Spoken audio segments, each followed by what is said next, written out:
The Illuminati and members of the Illuminati are listed off in the E-files. There is a document that says the Illuminati families and their associates. And this is from someone named Matt of CC, whoever that is.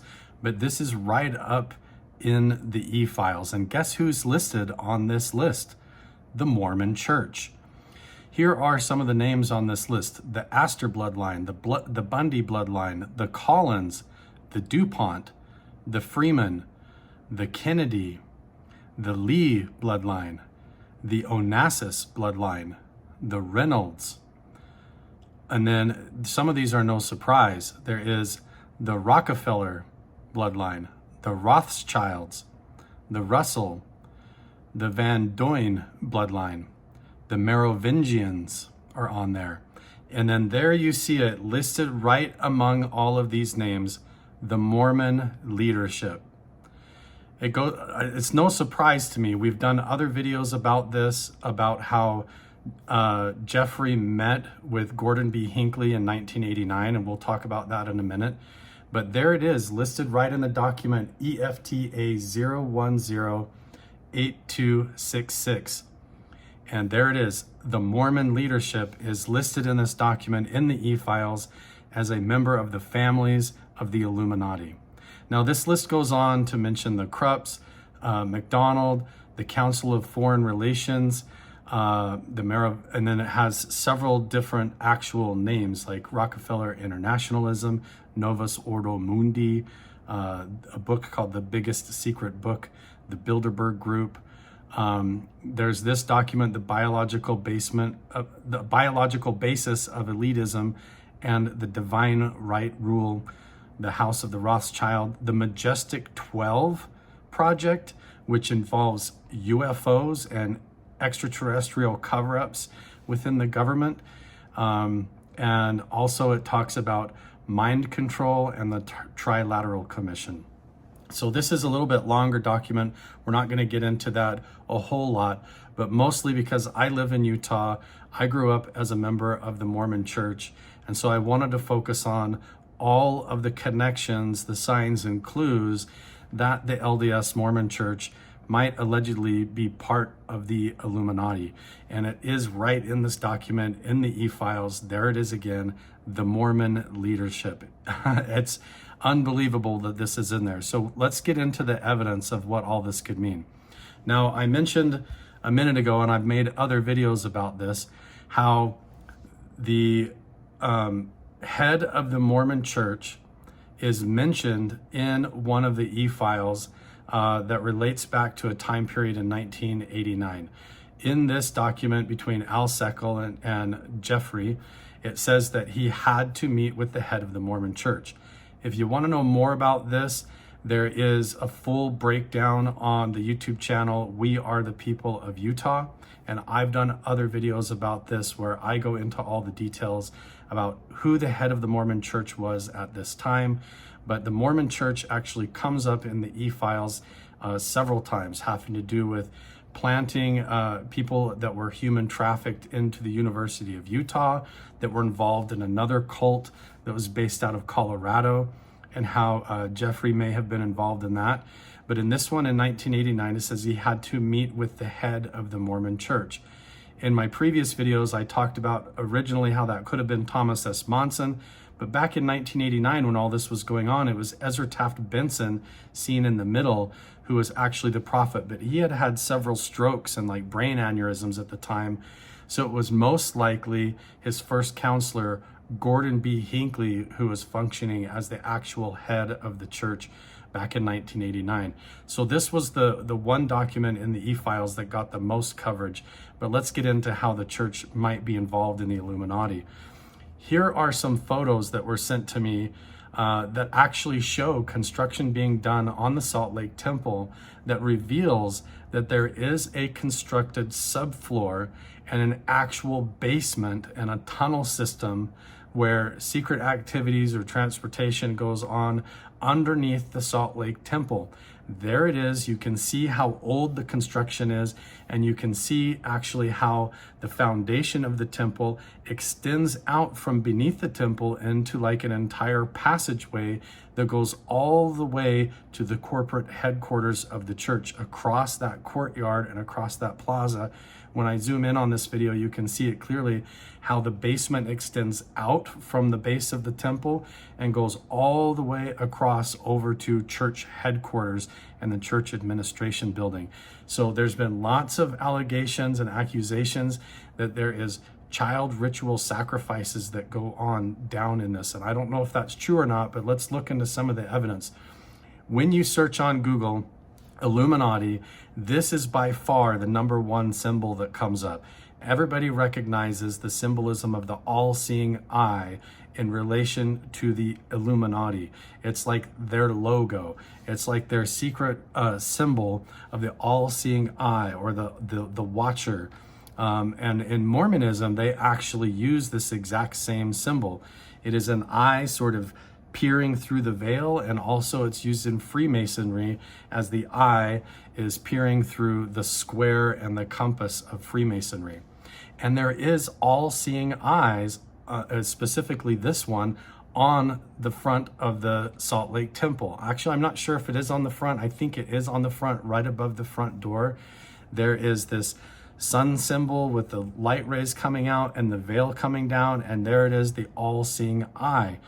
I have been inside the Salt Lake Temple back when I was a member, and when you go from the creation room into the terrestrial room, as you go through the different rooms of the endowment, above the doorway going from the creation room into the terrestrial room is an all-seeing eye painted above the door.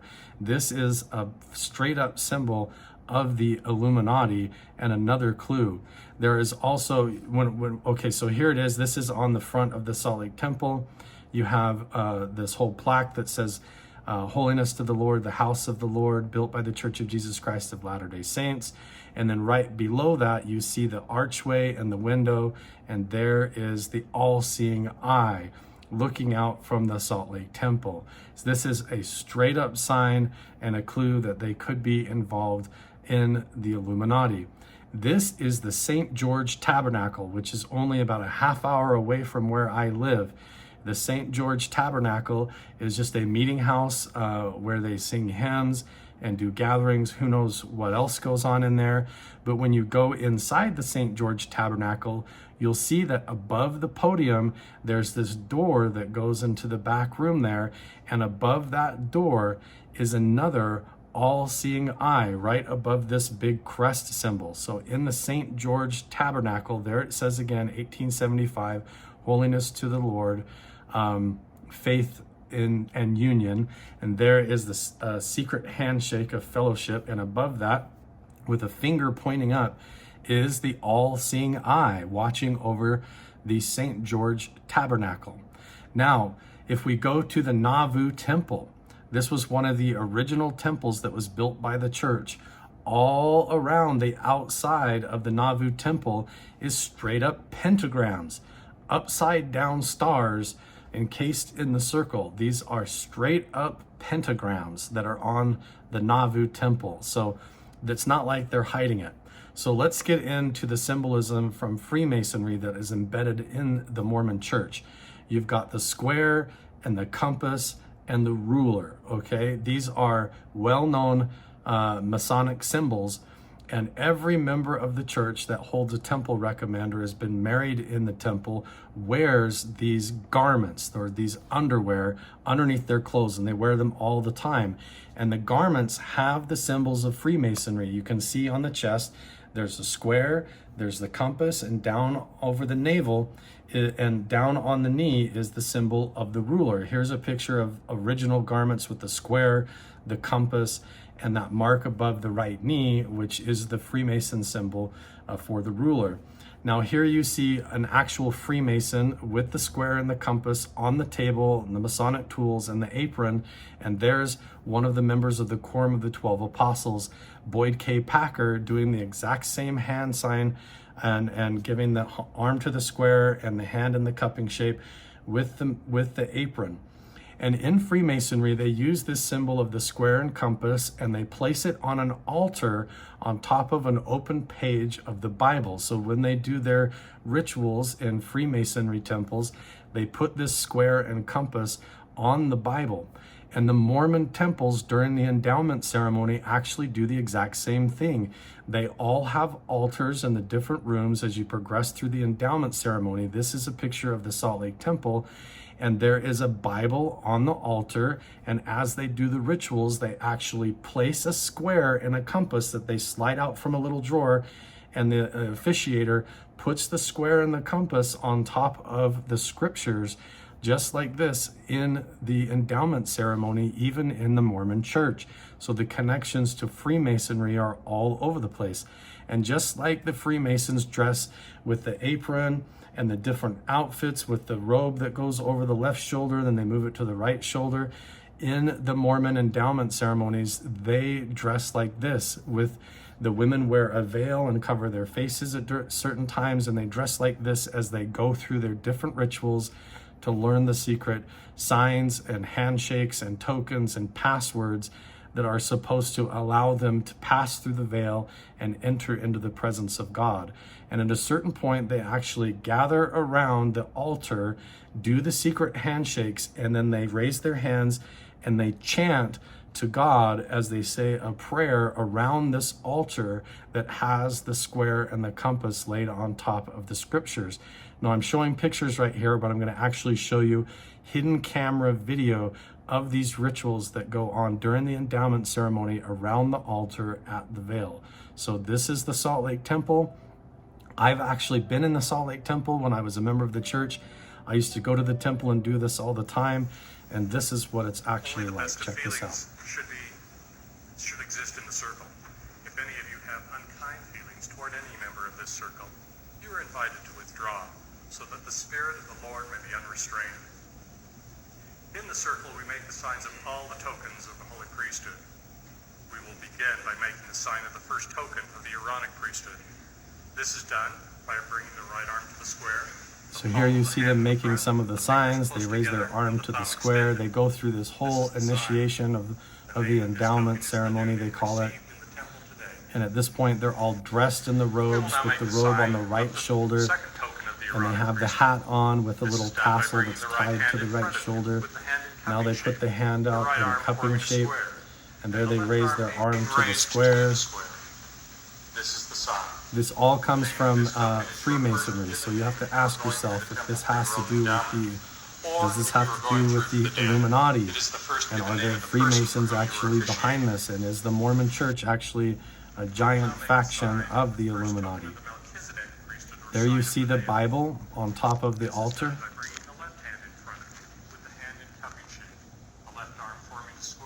Now they put one hand in cupping shape and the other hand facing down like this. And these are supposed to be different signs, keys, and tokens that let you pass by the guardians of heaven to get into the presence of God after you die. That's what they believe. Now you see them raising their arms up to their head, up above their head, and they chant all together. And they're saying, "Oh God, hear the words of my mouth." Originally, they used to say, "Oh Peleel, oh Peleel, oh Peleel," and they would say it like that in what they thought was the original language that Adam and Eve spoke in the Garden of Eden. In our prayer, we would ask the faith of all here to remember these Christians. The sisters in the room will please. Now the women are supposed to veil their faces because obviously they're not allowed to see the face of God. Each brother in the circle take the sister of his left. They do the secret handshake where they interlock their pinky fingers and then they place the forefinger on the wrist like that, signifying where the nail of the cross and Jesus entered, where they hung him by putting a nail through his palm and then another one in his wrist to hang Jesus on the cross. So they cross their pinkies together, place a forefinger on the wrist like this, and then they put their left shoulder up on, or left elbow up on the shoulder of the person to their left. We hear thy children, And they do, this is the last sign clothed in the robes of the Holy of the Melchizedek priesthood, they call it. robes of the Holy Priesthood. in the order of prayer.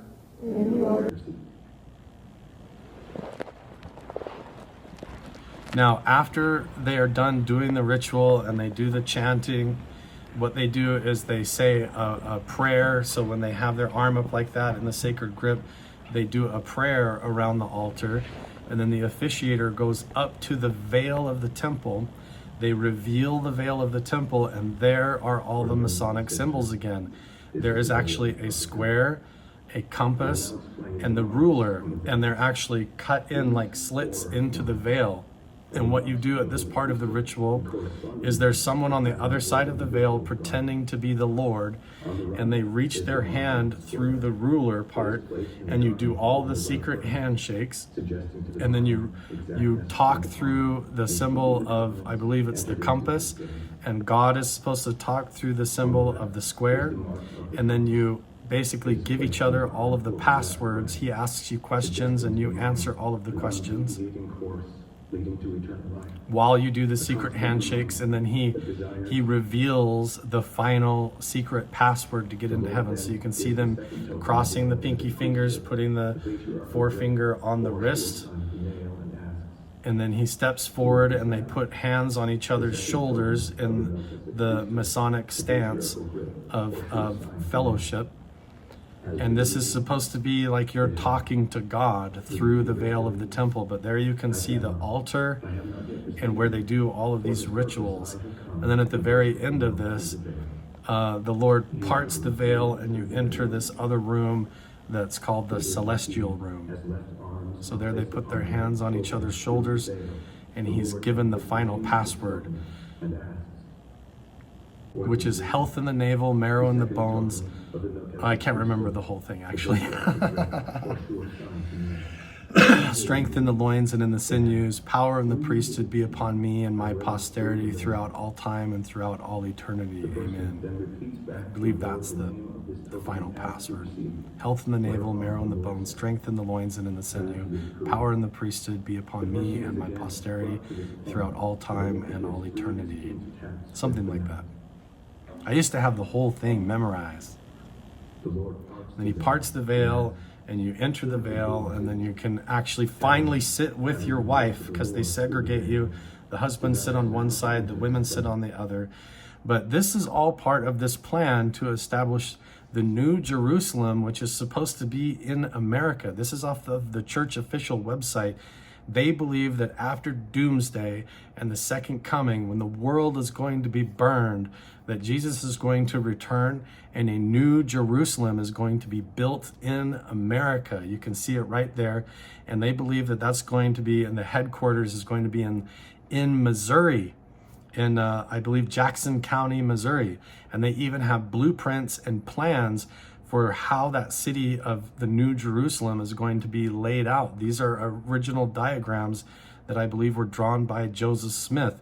And they have this entire belief system that at that time there's going to be a form of communism called the law of consecration, communism or socialism, that will be spread over the whole world, and that they will rule the world. So you tell me, are they a member of the Illuminati and one of the families of the Illuminati? You've got the all-seeing eye, you've got the square and compass, you've got pentagrams on the temple, you've got secret handshakes, you've got the apron and the sash and the robes that they wear. They're chanting around the altar to Elohim from Kolob, which they believe is God. And there it is, the Mormon leadership listed in the e-files as one of the families of the Illuminati.